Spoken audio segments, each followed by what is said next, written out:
اعوذ باللہ من الشیطان الرجیم، بسم اللہ الرحمن الرحیم۔ ایک عورت کا حضرت علی رضی اللہ تعالیٰ عنہ کی عدالت میں اقرار زنا۔ ایک عورت حضرت علی رضی اللہ تعالیٰ عنہ کی خدمت میں حاضر ہوئی اور عرض کی، یا علی علیہ السلام، مجھے پاک کر دیں۔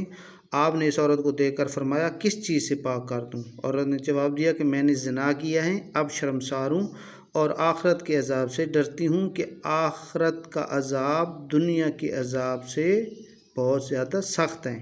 فرمایا، تیرا شوہر موجود ہیں یا سفر پر ہیں؟ کہا کہ شوہر موجود ہیں۔ فرمایا، تو حمل سے ہیں؟ کہا ہاں، حاملہ ہوں۔ فرمایا، اچھا ایسے کر، بچہ جان کر پھر میرے پاس آنا۔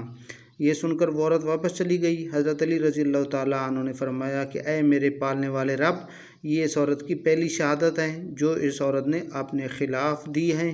کچھ عرصہ کے بعد جب اس عورت کے بچہ پیدا ہوا تو فارغ ہو کر پھر خدمت میں آئی اور پاک کرنے کو کہا۔ حضرت علی رضی اللہ تعالیٰ عنہ نے انجان ہو کر پوچھا، کس چیز سے پاک کر دوں؟ فرمایا، اس عورت نے کہا کہ میں نے زنا کیا ہے، اب میں بچہ کی ولادت سے فارغ ہو چکی ہوں، لہٰذا مجھ پر حد جاری کر دیں کہ دنیا کا عذاب آخرت کے عذاب سے آسان ہے۔ فرمایا، جا بچے کو 2 سال دودھ پلا پھر آنا۔ وہ عورت چلی گئی۔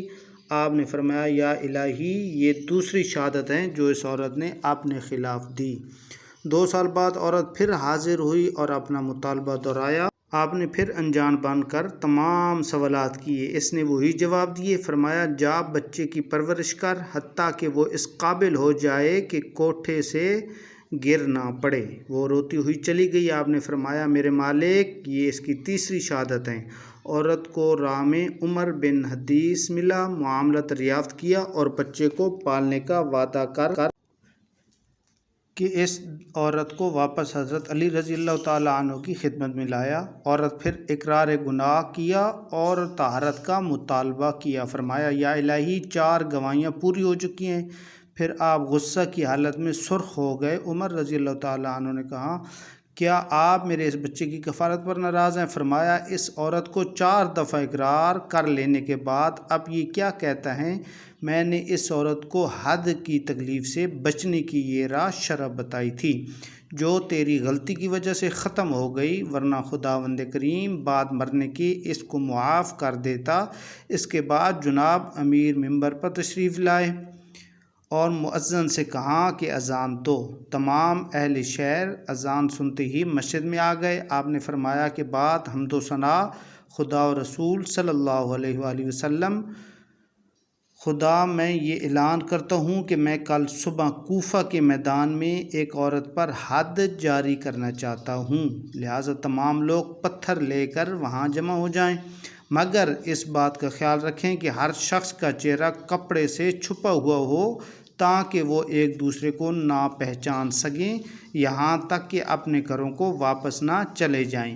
یہ فرما کر آپ ممبر سے نیچے اتر آئے۔ روایت ہے کہ اگلے دن تمام شہر کے آدمی چہرہ چھپائے اور چادروں میں پتھر لیے میدان میں جمع ہو گئے۔ کچھ دیر بعد حضرت علی رضی اللہ تعالیٰ عنہ بھی تشریف لے آئے۔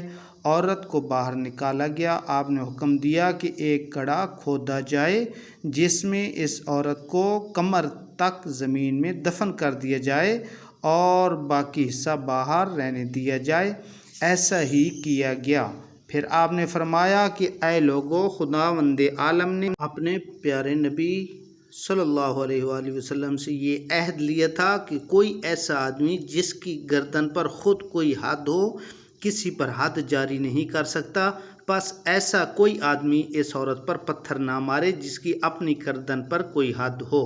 یہ سنتے ہی تمام آدمی واپس چلے گئے، صرف خاندان رسول صلی اللہ علیہ وآلہ وسلم کے افراد حضرت علی رضی اللہ تعالیٰ عنہ، حضرت امام حسن رضی اللہ تعالیٰ عنہ اور حضرت امام حسین رضی اللہ تعالیٰ عنہ رہ گئے جنہوں نے حد جاری کی۔